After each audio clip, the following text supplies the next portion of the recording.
And now, it's time for another Dice Tower review with Tom Vasel.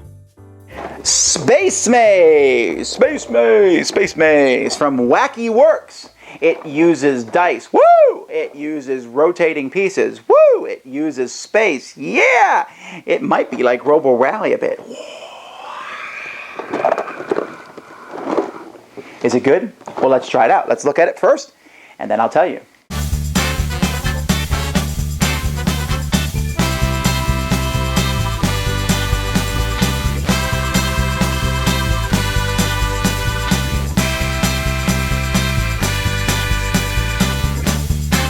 So here we have the board, which is randomly set up at the beginning of the game.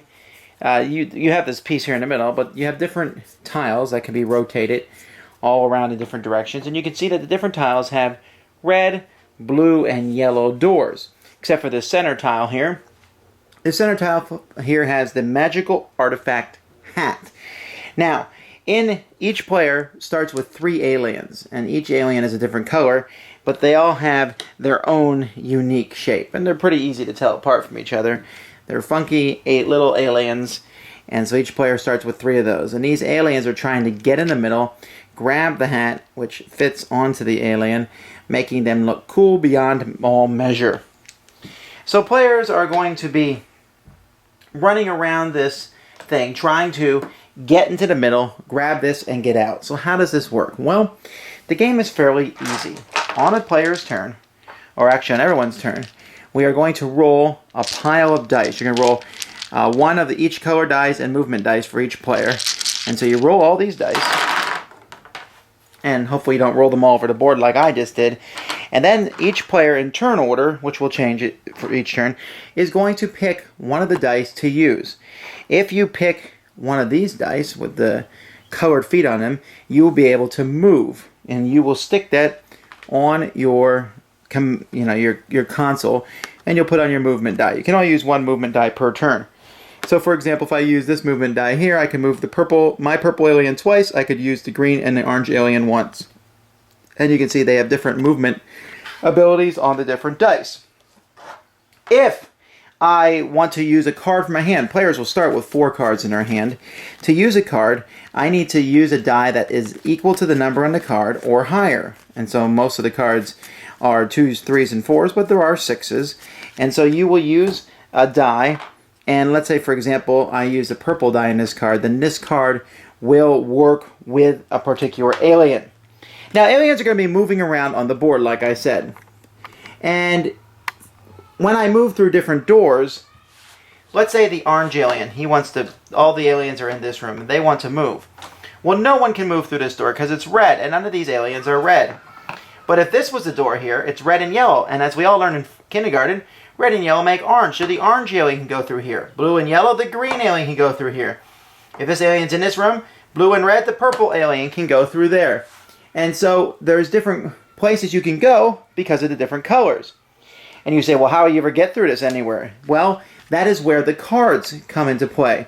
Because what players will be doing is they'll be playing these cards that rotate the tiles 180 degrees in relation to your character. You can see here that it's either the space you're on or one of the adjacent spaces, sometimes a diagonal one.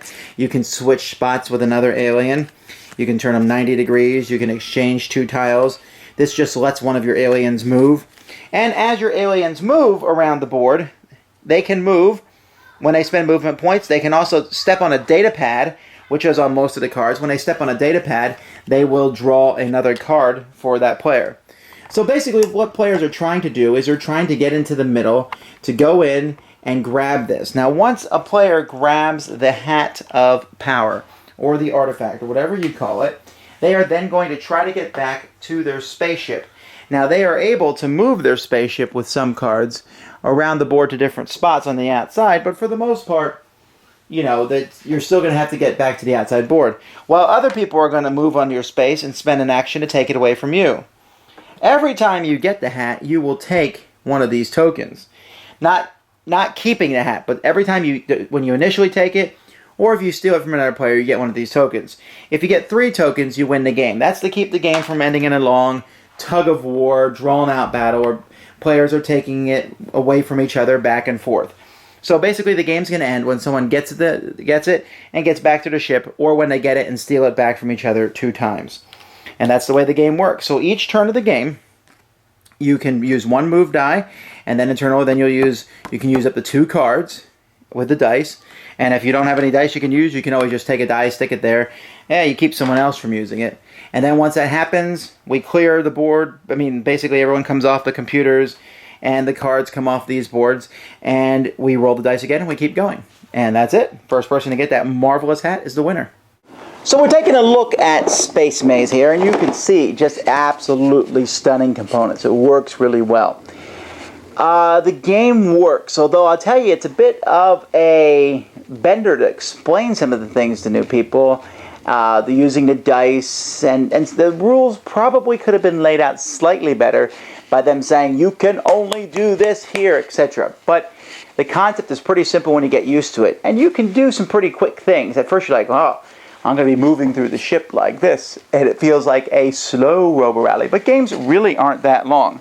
The box here says 45 minutes playing time. I think that's pretty close. Maybe an hour would be fair, especially with 4 players.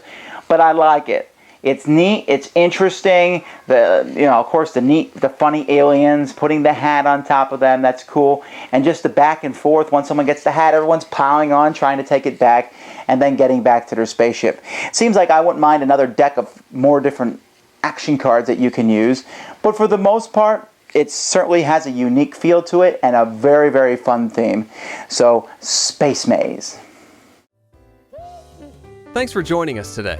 For more written, audio, and video reviews, as well as the #1 board game podcast, check out the website at www.thedicetower.com.